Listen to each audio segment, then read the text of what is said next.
It costs employers more, but many say it's worth it. Now, campaigners in Cornwall are urging more businesses to consider paying their employees the so-called real living wage.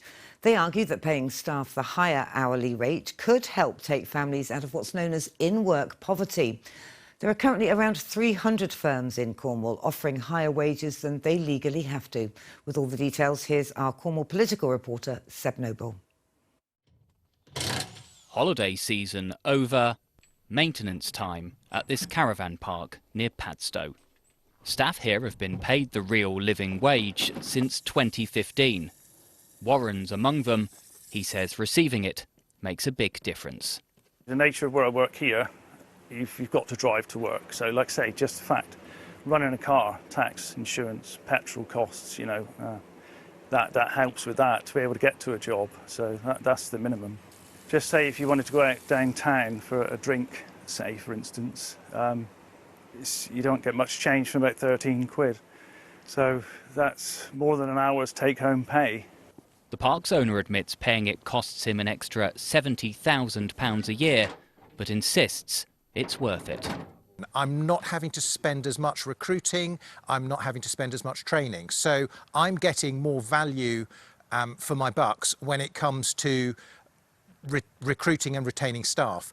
But then those staff, because they're with me for years and years, that our team then knows the park very well.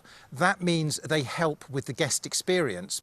Campaigners for the real living wage came to Cornwall Council today, advocating its merits and why more businesses should adopt it. The government sets the national living wage at £12.21. That's the minimum businesses legally have to pay per hour. But campaigners argue that the real living wage would cover the cost of living so people can pay their bills, pay for transport, but also save a little for a rainy day. And that would see the hourly rate increase to £13.45. Supporters argue increasing wages helps tackle in-work poverty. The thing that got us into the real living wage was a couple of years ago we noticed more people coming to Truro Food Bank that were in work poverty. So 30% of the households came to us, had somebody employed.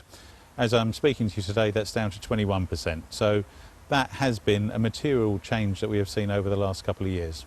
And you put that squarely down, do you, to the... The real living wage is definitely part of that.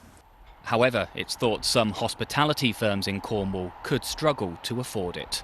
We rely quite a lot on tourism, so actually whether, if it's raining, then you don't have such a good day as if it's sunny.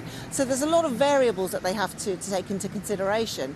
And it's very difficult for businesses to plan. There are an awful lot of variables out there. So actually for them to have a consistent cash flow, that's really hard for them to do that.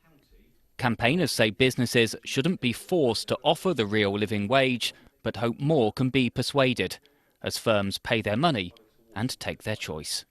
Seb Noble, BBC Spotlight, Truro.